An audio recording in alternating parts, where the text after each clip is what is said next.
اللہ نے ہمیں روزہ رکھنے اور تراویح پڑھنے سب سے آخر میں نازل ہونے والی صورت ہے۔ قرآن میں 114 صورتیں ہیں۔ کتنی صورتیں؟ 114 صورتیں۔ 114 صورتوں میں قرآن کی سب سے آخری صورت سورۃ النصر ہے۔ اس کے بعد کوئی صورت مکمل صورت نازل نہیں ہوئی۔ اس سورے کے بعد چند آیتیں نازل ہوئیں، جیسے سورہ مائدہ کی آیت ہے الیوم اکملت لکم دینکم، حجۃ الوداع کے موقع پر۔ اسی طرح 3-4 آیتیں ہیں۔ آیتیں تو نازل ہوئی لیکن اس سورے کے بعد کوئی سورہ نازل نہیں ہوا، مکمل صورت نازل نہیں ہوئی۔ تو اس سورے کو یہ فضیلت ہے، یہ قرآن کریم کی سب سے آخری صورت ہے۔ کیا نام ہے سورے کا؟ سورۃ النصر۔ یاد ہے نا؟ اذا جاء نصر اللہ والفتح۔ اچھا، یہ جو سورے کی بات آئی تو ایک مسئلہ بتا دوں۔ قرآن کریم میں جس ترتیب سے سورے لکھے ہوئے ہیں، نماز میں اسی ترتیب سے سورتوں کو پڑھنا چاہیے۔ سمجھے؟ اب جیسے مثال کے طور پر سورۃ النصر ہے، اس کے بعد سورۃ لہب ہے تبت یدا ابی لہب، اس کے بعد ہے قل هو اللہ احد، اس کے بعد ہے قل اعوذ۔ تو اب جب نماز ہم پڑھیں گے تو نماز میں پہلی رکعت میں اگر اذا جاء نصر اللہ والفتح پڑھ رہے ہیں تو دوسری رکعت میں اس کے بعد کی صورتیں پڑھنا۔ پہلی رکعت میں اگر الم ترا پڑھ رہے ہیں تو دوسری رکعت میں اس کے بعد کی جو صورتیں ہیں، لیلاف قریش ہے، ارایت الذی ہے، انا اعطینہ ہے، قل یا ایھا الکافرون ہے، ان صورتوں میں سے پڑھنا۔ پہلی رکعت میں الم ترا پڑھے، دوسری رکعت میں اس کے اوپر کی صورت پڑھے تو یہ ترتیب غلط ہے۔ نماز تو ہو جاتی ہے لیکن مکروہ ہوتی ہے۔ نماز ہو جاتی ہے لیکن کیا ہوتی ہے؟ مکروہ ہو جاتی ہے۔ تو قرآن میں جس ترتیب سے یہ صورتیں ہیں، کیونکہ یہ سیکھنے کی چیز ہے، نماز ہے نا، زندگی علم جو ہے وہ زندگی بھر ہمیں سیکھتے رہنا ہے۔ اس میں ہمیں بہت شرم محسوس کرتی ہیں۔ ایک ساتھی تھے عمر والے، میرے سے ذرا کلوز ہو گئے تو میں نے ان سے ایک مرتبہ کہا تمہیں نماز پڑھتی نا، ذرا پڑھ کو دکھاؤ۔ کیا مجھے نماز پڑھنے نہیں آتا ہے؟ سمجھ نہیں سو غصہ ہو جا رہی ہے۔ ہاں، مجھے نماز نہیں پڑھنے آتا سمجھ نہیں تمہیں۔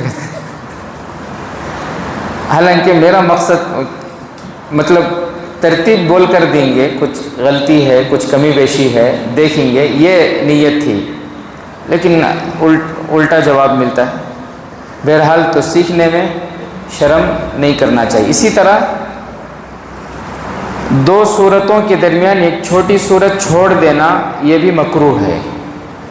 جیسے مثال کے طور پر پہلی رکعت میں الہاکم التکاثر پڑھے، اس کے بعد چھوٹی صورت ہے والعصر، وہ چھوڑ کر دوسری رکعت میں اس کے بعد کی صورت پڑھے۔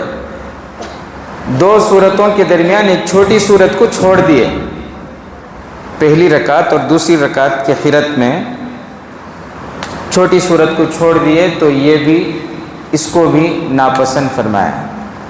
تو اس لیے میرے عزیز ساتھیوں، نماز کے مسئلے مسائل یہ سیکھنا ہے، کیونکہ نماز بنیاد ہے ہمارے اعمال میں، وہ صحیح ہے تو زندگی کے سارے اعمال صحیح ہیں۔ بہرحال اس سورے کا شان نزول میں آپ کو بتاؤں، جب یہ سورہ میرے اور آپ کے آقا حضرت محمد مصطفیٰ صلی اللہ علیہ وسلم صحابہ کرام کو پڑھ کر سنائے، جب یہ صورت نازل ہوئی، حضرت جبریل امین پیارے نبی صلی اللہ علیہ وسلم پر نازل کیے، اللہ کے نبی صحابہ کو پڑھ کر سنائے، تو صحابہ میں بڑے بڑے صحابہ تھے۔ حضرت ابو بکر رضی اللہ تعالیٰ عنہ تھے، حضرت عمر رضی اللہ تعالیٰ عنہ تھے، حضرت عثمان رضی اللہ تعالیٰ عنہ تھے، حضرت عباس رضی اللہ تعالیٰ عنہ یہ سورہ سن کر رونے لگے۔ حضرت عباس رضی اللہ تعالیٰ عنہ یہ سورہ سن کر رو رہے تھے، ان کی آنکھوں سے آنسو جاری تھے۔ صحابہ چلے گئے، اس کے بعد اللہ کے نبی بلائے، ان کو بلا کر پوچھے کہ چچا جان کیا بات ہے، آپ رو کیوں رہے تھے اس سورے کو سننے کے بعد؟ دیکھو تفسیر کا مقصد کیا ہے، تفسیر کا معنی کیا ہے؟ علماء یہ فرماتے ہیں تفسیر کا معنی ہے اللہ کی مراد کو بیان کرنا۔ تفسیر کے کیا معنی؟ اللہ کی مراد کیا ہے، اللہ کی منشا کیا ہے، اللہ چاہتے کیا ہیں، اس کو بیان کرنا، اس کو کہتے ہیں تفسیر۔ تو اللہ تعالی ہمیں سمجھ عطا فرمائے، اللہ ہمارے بیٹھنے کو قبول فرمائے۔ قرآن کی نسبت پر آپ لوگ الحمدللہ تراویح کے بعد بھی 10-15 منٹ بیٹھ جاتے ہیں، بڑی خوشی کی بات ہے۔ تو اللہ کے نبی صلی اللہ علیہ وسلم بلا کر پوچھے کہ چچا جان آپ رو کیوں رہے ہیں، آپ نے سورہ کو سننے کے بعد رو دیا آپ؟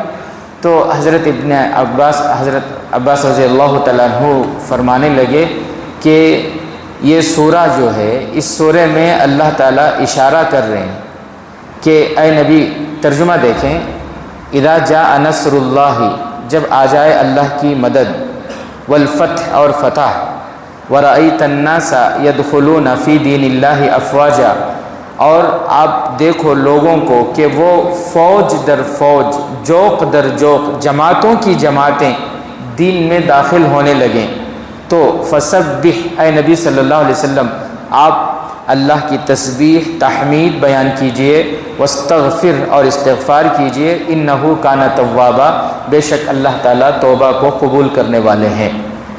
یہ اس کا ترجمہ میں نے آپ کے سامنے موٹا موٹا کیا۔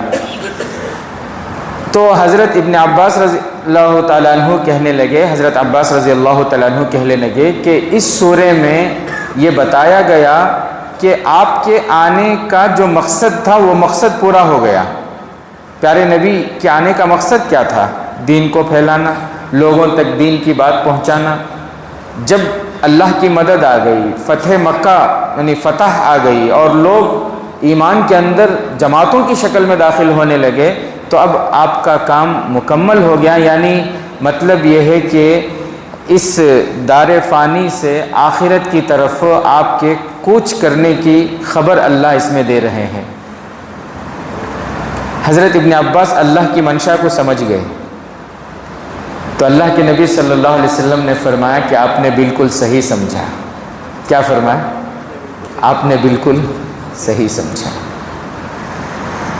حضرت عمر رضی اللہ تعالیٰ عنہ جب وہ امیر المومنین تھے، خلیفۃ المسلمین تھے، تو حضرت ابن عباس رضی اللہ تعالیٰ عنہ کو ہمیشہ اپنے مجلسوں میں وہ اپنے قریب بٹھایا کرتے تھے۔ حالانکہ حضرت ابن عباس رضی اللہ تعالیٰ عنہ بالکل نوجوان تھے، کم عمر تھے، ان کو ہمیشہ اپنے، وہ امیر تھے، وہ مسلمانوں کے خلیفہ تھے، تو مجلسیں لگتی تو ان کی ایک شان ہوتی تھی، اور ان کی جو کرسی لگتی تھی، ان کے لیے جو مسند لگتی تھی، اسی مسند پر یا اسی مسند کے قریب کس کو بٹھاتے تھے حضرت عمر رضی اللہ تعالیٰ عنہ؟ حضرت ابن عباس رضی اللہ تعالیٰ عنہ کو۔ حالانکہ اس وقت بڑے بڑے صحابہ موجود تھے، بڑے بڑے صحابہ موجود تھے جن کی عمریں بہت تھیں، اور جو جنگ بدر میں شریک تھے، جو جنگ احد میں شریک تھے، بڑی بڑی عمر کے صحابہ موجود تھے۔ تو بہت سوں کو یہ اعتراض تھا کہ بڑے بڑے صحابہ کے ہوتے ہوئے، جو حضور صلی اللہ علیہ وسلم کے صحبت میں رہے، جو حضور صلی اللہ علیہ وسلم کے ساتھ سفر میں رہے، حضور صلی اللہ علیہ وسلم کے ساتھ غزوات میں رہے، ایسے بڑے بڑے صحابہ کے ہوتے ہوئے ایک نوجوان صحابی کو حضرت عمر جو ہے اپنے پاس بٹھاتے ہیں، بہتر ہوتا کہ کسی بڑے صحابی کو بٹھاتے۔ یہ ایک اعتراض تھا۔ تو یہ اعتراض حضرت عمر رضی اللہ تعالیٰ عنہ کو ایک صحابی بتا دیے کہ آپ ان کو بٹھاتے ہیں اپنے قریب، تو صحابہ کو، چند صحابہ کو اعتراض ہے کہ بدری اور صحابہ ہیں، ان کو چھوڑ کر آپ ان کو بٹھاتے ہیں۔ تو حضرت عمر رضی اللہ تعالیٰ عنہ نے فرمایا کہ ٹھیک ہے، میں ان کو کیوں بٹھاتا ہوں یہ جواب میں دوں گا۔ چند دنوں کے بعد ایک مرتبہ سارے صحابہ موجود تھے، حضرت عمر رضی اللہ، وہ جو اعتراض جن کو تھا وہ بھی موجود تھے۔ حضرت عمر رضی اللہ تعالیٰ عنہ نے فرمایا کہ مجھے آپ لوگوں سے ایک سوال کرنا ہے۔ سوال یہ ہے کہ سورہ نصر میں اللہ کی منشا کیا ہے؟ سورہ نصر میں اللہ چاہتے کیا ہیں؟ تو ایک صحابی کھڑے ہوئے، انہوں نے کہا کہ سورہ نصر میں اللہ تعالیٰ نے فتح کی خوشخبری دی ہے، سورہ نصر میں اللہ تعالیٰ نے فتح کی خوشخبری دی ہے، فتح کی خوشخبری دی ہے، فتح مکہ۔ اور ایک تو حضرت عمر رضی اللہ تعالیٰ عنہ نے فرمایا کہ آپ کی بات بالکل صحیح ہے، لیکن مقصد یہ نہیں ہے جو آپ بتا رہے ہیں۔ بیٹھ گئے، ایک اور صحابی کھڑے ہوئے، انہوں نے کہا کہ سورہ نصر میں اللہ تعالیٰ اپنے پیارے نبی حضرت محمد مصطفیٰ صلی اللہ علیہ وسلم سے حمد کرنے کو کہہ رہے ہیں، تحمید بیان کرنے کو کہہ رہے ہیں۔ حضرت عمر رضی اللہ تعالیٰ عنہ نے فرمایا کہ آپ کی بات بھی بالکل صحیح ہے، لیکن یہ مقصد نہیں ہے، آپ بھی بیٹھ جاؤ۔ ایک اور صحابی کھڑے ہوئے کہ اللہ تعالیٰ اس میں استغفار کرنے کو کہہ رہے ہیں، فرمایا کہ بیٹھو۔ اسی طرح سب بولتے رہے، لیکن حضرت عمر کا ایک ہی جواب تھا کہ اللہ کی منشا اور اللہ کا ارادہ، اللہ چاہتے کیا ہیں، اس سورے میں کیا پیغام دینا چاہ رہے ہیں اس سورے کے ذریعے۔ تو سب خاموش ہو گئے۔ اس کے بعد حضرت ابن عباس رضی اللہ تعالیٰ عنہ کھڑے ہوئے اور انہوں نے کہا کہ امیر المومنین، اس سورے میں ہوا اجل رسول اللہ صلی اللہ علیہ وسلم، اشارہ ہے اللہ کے نبی صلی اللہ علیہ وسلم کے دنیا سے پردہ فرمانے کا۔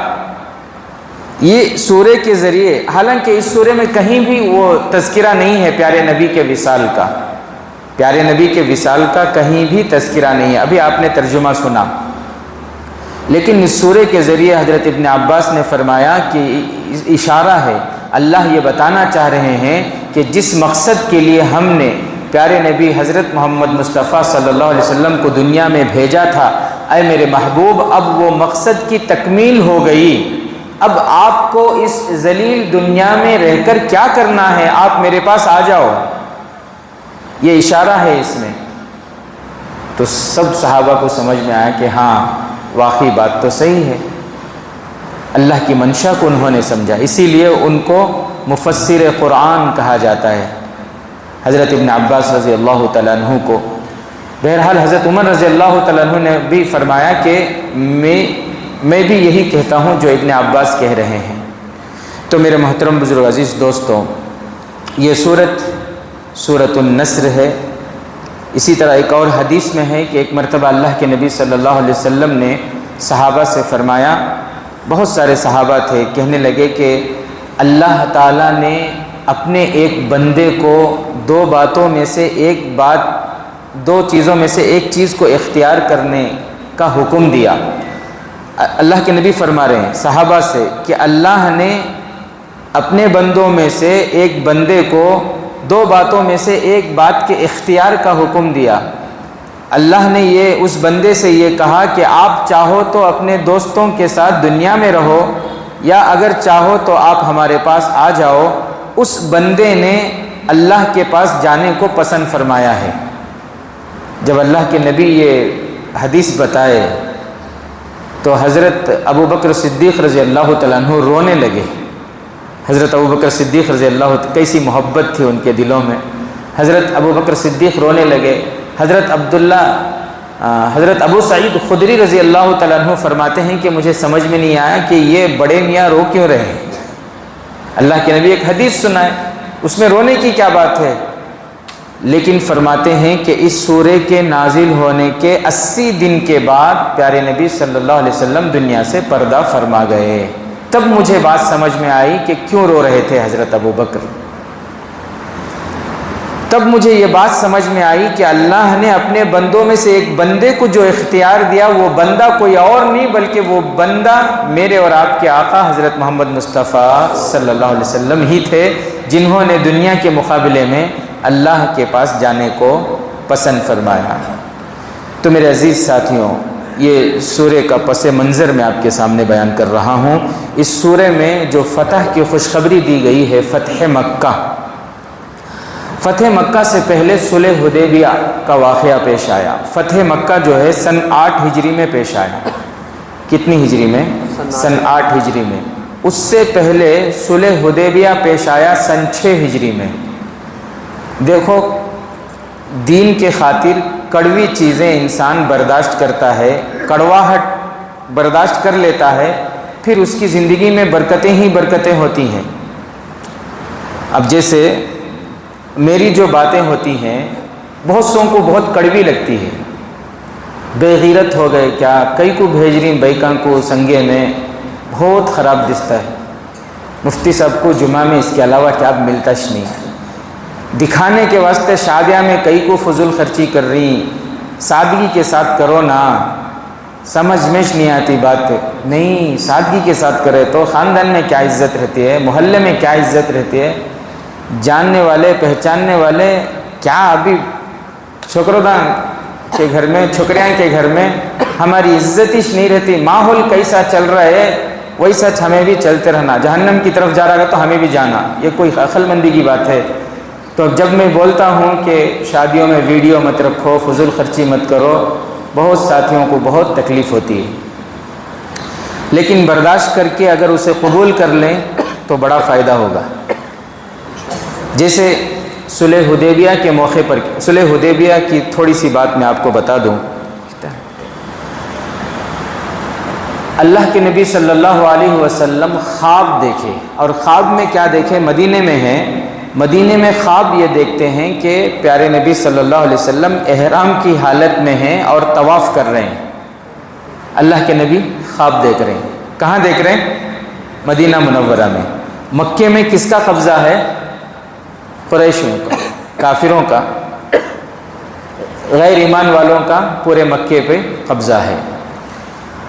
جب اللہ کے نبی یہ خواب دیکھے تو صحابہ کو صبح میں فجر کی نماز کے بعد بتائے کہ میں نے ایسا خواب دیکھا ہے، تو صحابہ نے فرمایا پھر دیر کس بات کی، چلیں جا کر عمرہ کر کے آئیں گے۔ کیا کر کے آئیں گے؟ عمرہ کر کے آئیں گے۔ تو صحابہ تیار ہو گئے، 1400 صحابہ ساتھ میں تھے اپنے مستورات فیملی کے ساتھ، اور ارادہ کیا تھا؟ لڑائی جھگڑے کا نہیں، جنگ و جدل کا نہیں، بلکہ جا کر عمرہ کر کے آنا۔ اب اس زمانے میں ہر انسان اپنے ساتھ اپنی حفاظت کے لیے کچھ چیزیں رکھتے تھے، اس کے علاوہ کوئی چیز نہیں تھی صحابہ کے پاس۔ کیوں؟ اس لیے کہ لڑائی کا ارادہ ہے ہی نہیں، عمرے کا ارادہ ہے۔ تو اللہ کے نبی صلی اللہ علیہ وسلم احرام پہن کر مدینہ منورہ سے عمرے کی نیت سے تمام صحابہ جو بھی ساتھ میں تھے سب کو لے کر آ گئے۔ اطلاع پہنچی، مکہ کے جو چودھری تھے، مکے کے جو سردار تھے، رئیس تھے، ان کو اطلاع پہنچی کہ ایمان والے آ رہے ہیں، پیارے نبی آ رہے ہیں۔ تو ان کی میٹنگیں ہوئی کہ اگر وہ آ گئے پھر مکے میں ہماری کچھ بھی عزت ہی نہیں رہے گی، ہماری شان، ہمارا دبدبہ، مطلب کچھ بھی نہیں رہے گا، اس لیے ان کو کسی بھی طرح آنے نہیں دینا، ان کو مکے سے باہر ہی روکنا۔ تو اللہ کے نبی صلی اللہ علیہ وسلم آئے، مکے سے باہر رکے، اجازت لے کے پھر آئیں گے اندر۔ حضرت عثمان رضی اللہ تعالیٰ عنہ کو سفیر بنا کر بھیجے کہ جاؤ، جا کر بتاؤ کہ ہم لڑنے کے لیے نہیں آئے، ہمارے پاس ہتھیار بھی نہیں ہیں، ہم صرف عمرے کے ارادے سے آئے ہیں، ہم عمرہ کریں گے، چلے جائیں گے۔ تو مکے کے جو سردار تھے انہوں نے شرارت کی، سب سے پہلے تو حضرت عثمان کو جو ہے جانے نہیں دیا، پکڑ کے رکھ لیے، دیر ہو رہی ہے۔ ادھر صحابہ کیا سمجھے کہ شاید حضرت عثمان کو قتل کر دیے۔ حضور صلی اللہ علیہ وسلم کے ہاتھ پر تمام صحابہ نے بیعت کی کہ اگر انہوں نے ایلچی کو، سفیر کو، قاصد کو اگر انہوں نے قتل کیا ہے تو اس کا بدلہ ہم لے کر رہیں گے۔ پھر بعد میں پتہ چلا کہ نہیں، انہوں نے مارا نہیں ہے، بس ایسے ہی روک کر رکھے تھے، پھر بھیجے۔ بہرحال اب دیکھو اس کے بعد کیا ہوا، میں مختصر طور پر آپ کو بتاؤں۔ مکے کے جو سردار تھے وہ بھی آئے اللہ کے نبی صلی اللہ علیہ وسلم کے ساتھ بیٹھ کر، انہوں نے کہا کہ ایک ڈیل ہو، ایک معاہدہ ہو۔ تو اللہ کے نبی نے فرمایا کہ ٹھیک ہے۔ اب بیٹھے وہ ڈیل کے لیے، بات چیت کے لیے۔ سب سے پہلی شرط یہ ہے کہ اس سال آپ لوگ عمرہ نہیں کریں گے، یہیں سے واپس چلے جائیں گے۔ تو اللہ کے نبی صلی اللہ علیہ وسلم نے فرمایا ٹھیک ہے۔ اب وہ جو لکھنے کے لیے بیٹھے تو حضرت علی رضی اللہ تعالیٰ عنہ لکھتے ہیں من محمد الرسول اللہ صلی اللہ علیہ وسلم۔ تو وہ جو کفار تھے قریش مکہ، جو غیر ایمان والے تھے، انہوں نے یہ کہا کہ محمد صلی اللہ علیہ وسلم کے ساتھ جو اللہ کا نام ہے، رسول اللہ جو ہے، یہ اللہ کے نام کو ہٹا دو، ہم ان کو محمد کو اللہ کا رسول مانتے ہی نہیں، پورا جھگڑا تو اسی لیے ہے، اس لیے وہ مٹا دو۔ تو حضرت علی رضی اللہ تعالیٰ عنہ نے فرمایا کہ میں یہ کام ہرگز نہیں کر سکتا، لکھ دیا، میں اس کو مٹا نہیں سکتا، میری جان چلی جائے مجھے قبول ہے، لیکن پیارے نبی کے ساتھ اللہ کے نام کو میں مٹا دوں یہ نہیں ہو سکتا۔ تو اللہ کے نبی صلی اللہ علیہ وسلم وہ لے کر قلم سے خود اللہ کے نبی مٹا دیے۔ اللہ کے نبی کیا کیے؟ نہیں، جو یہ کہہ رہے ہیں مان لو۔ بہرحال اب یہ سارا منظر، اور بھی بہت سارے شرائط اس میں، ایک شرط اس میں یہ بھی کہ اگر کوئی مکے سے مدینہ چلا جائے تو آپ اسے واپس بھیجیں گے، ٹھیک ہے۔ اگر کوئی مدینے سے مکے کو آ جائے تو ہم واپس نہیں بھیجیں گے، ٹھیک ہے، اسے بھی مان لی۔ 10 سال تک ہمارے درمیان کوئی جنگ نہیں ہوگی، اسے بھی مان لیے۔ اور ایسے ایسے شرائط اس میں تھے۔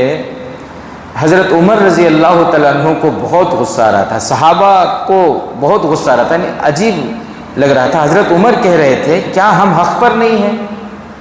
ہم حق پر رہتے ہوئے اتنا دب کر چلے ہم؟ اب دیکھو اللہ کے نبی کا یہ عمل صحابہ کے مزاج کے خلاف تھا، لیکن کیا کیے صحابہ؟ برداشت کیے۔ کیا کیے؟ برداشت کیے۔ حضرت عمر رضی اللہ تعالیٰ عنہ حضرت ابو بکر کے پاس گئے، جا کر کہنے لگے کہ اتنا دبنے کی کیا ضرورت ہے؟ ابو بکر مجھے یہ بتاؤ، کیا ہمارا مذہب سچا نہیں ہے؟ ہمارا مذہب سچا ہوتے ہوئے ہم اتنا دبے کیوں؟ تو حضرت ابو بکر صدیق رضی اللہ تعالیٰ عنہ نے فرمایا کہ دیکھو اللہ کے نبی میرے سے اور تمہارے سے زیادہ جاننے والے ہیں، ہم دونوں سے سب سے زیادہ جاننے والے ہیں، وہ جو کر رہے ہیں بس اسے قبول کر لو۔ تو صحابہ خاموش تو ہو گئے۔ ظاہر میں وہ شکست نظر آ رہی تھی، ظاہر میں وہ کیا نظر آ رہی تھی؟ شکست نظر آ رہی تھی۔ اللہ کے نبی نے فرمایا کہ احرام سے نکلو اور سر کے بال مونڈ لو، سر کے بال اتار لو۔ صحابہ کے دلوں پر اتنا صدمہ تھا کہ کوئی احرام کھولنے کو تیار نہیں۔ اللہ کے نبی پریشان ہو گئے کہ میرے صحابہ کو کیا ہوا؟ گھر میں گئے، امی جان نے فرمایا کہ ایک کام کریں، آپ خود احرام سے نکلیں، آپ اپنے سر کے بال اتاریں، پھر دیکھیں آپ کے صحابہ کیا کرتے ہیں۔ تو اللہ کے نبی گئے اور جا کر احرام کھولے، سر کے بال اتارے۔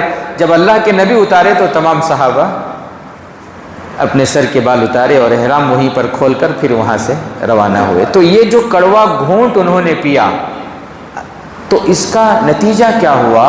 صلح حدیبیہ کے بعد امن قائم ہو گیا اور تبلیغ کرنے میں آسانی ہوئی، اور لوگوں تک دین کی بات اتنی تیزی کے ساتھ پھیلی کہ 2 سال کے اندر اندر پھر اللہ کے نبی جب آئے تو وہ مکہ جو دشمنوں کا پورا قبضہ تھا، جہاں پر اللہ کے نبی کو اور ایمان والوں کو داخل ہونے سے روکا گیا تھا، اب اسی مکے کے فاتح بن کر اللہ کے نبی داخل ہوئے۔ اب سارے دشمن ڈر رہے تھے کہ پتہ نہیں ہمارے ساتھ کیا انجام ہوگا۔ جنہوں نے کانٹے بچھائے تھے، جنہوں نے جنگوں میں شریک ہوئے تھے، جو ایمان والوں کے خلاف بغاوتیں کرتے تھے، جو صحابہ کو وہاں سے ہجرت کرنے پر مجبور کر دیے تھے، وہ سب ڈر رہے تھے، کانپ رہے تھے کہ پتہ نہیں اب کیا ہوگا۔ اللہ کے نبی صلی اللہ علیہ وسلم وہ فتح مکے کے موقع پر حضرت عباس رضی اللہ تعالیٰ عنہ کو فرماتے ہیں کہ وہ ابو لہب کا بیٹا عتبہ کہاں ہے؟ کون؟ عتبہ کہاں ہے؟ عتبہ اور عتیبہ ان دونوں نے اپنے باپ کے کہنے پر جا کر حضور صلی اللہ علیہ وسلم کی بیٹی کو طلاق دیے تھے۔ بڑا بیٹا جو تھا عتبہ، اس نے کوئی بدتمیزی نہیں کی تھی، وہ جا کر طلاق دے کر آ گیا کہ آپ کی بیٹی کو طلاق دے رہا ہوں بول کر آیا۔ لیکن چھوٹے بیٹے نے بدتمیزی کی تھی، اللہ کے نبی کے چہرے پر تھوکا تھا، اللہ کے نبی نے بد دعا دی تو درندوں میں سے ایک درندے نے اس کے سر کو تن سے جدا کر دیا۔ وہ واقعہ آپ سن چکے ہیں۔ یہ جو عتبہ تھا، اللہ کے نبی پوچھے عتبہ کہاں ہے؟ تو حضرت عباس رضی اللہ تعالیٰ عنہ نے فرمایا کہ وہ تو دشمن ہے، وہ تو آپ کو تکلیف پہنچانے کے در پہ رہتا ہے۔ فرمایا نہیں، اس کو بلاؤ۔ تو عتبہ کو بلا کر لائے، فتح مکے کا موقع ہے، عتبہ کو بلا کر لائے۔ وہ عتبہ آیا، اللہ کے نبی کے قریب بیٹھا۔ اللہ کے نبی پوچھے کہ عتبہ کیا خیال ہے، کیا ایمان قبول کرو گے؟ تو عتبہ جو ہے وہ اللہ کے نبی کے قدموں میں گر گیا ہے، اور پھر اس نے کلمہ پڑھ کر ایمان میں داخل ہو گیا۔ وہ تو یہ ہمارے نبی کے اخلاق ہیں کہ جس نے اتنی تکلیف دی تھی جن کے گھر والے، جن کے ابا، جن کے امی، جن کے بھائی سب تکلیف دیتے رہے، خود اس نے پیارے نبی کی بیٹی کو ایسے زمانے میں طلاق دی تھی جب کہ بہت ہی تنگ دستی کا زمانہ تھا، لیکن اتنی تکلیف دینے والے کے ساتھ بھی ایسی شفقت، ایسی مہربانی، ایسی محبت پیارے نبی ہی کر سکتے ہیں۔ اور پیارے نبی کے جو عاشق ہیں، پیارے نبی کے جو چاہنے والے ہیں، وہ اپنی زندگی میں ایسے اعمال کر سکتے ہیں کہ اپنے دشمنوں کو معاف کریں، اپنے بھائی جنہوں نے تکلیف پہنچائی، اپنی بہنیں جنہوں نے تکلیف پہنچائی، اپنے ماموں، اپنے چاچا جنہوں نے زمینیں ہڑپ کر گئے، ہمیں جو ہے راستے کا کر دیا، اس کے باوجود بھی ان کو معاف کر دینا، یہ پیارے نبی کا کوئی امتی ہی کر سکتا ہے جس کے دل میں پیارے نبی کی سچی محبت ہو۔ تو بہرحال میرے عزیز ساتھیوں، یہ سورہ جو نازل ہوا نا، سورہ نصر، بہت لمبی ہوئی بات، سورہ نصر جب نازل ہوئی تو آپ سمجھیں اللہ کے نبی صلی اللہ علیہ وسلم فتح مکے کے بعد سواری پر جاتے ہوئے بڑے مزے کے ساتھ اس سورے کو پڑھتے تھے، بڑے مزے لے لے کر اس سورے کو اللہ کے نبی صلی اللہ علیہ وسلم پڑھتے تھے۔ اس سورے کے تعلق سے اور بھی چند باتیں رہ گئی ہیں، انشاءاللہ آئندہ کل آپ کے سامنے بیان کریں گے۔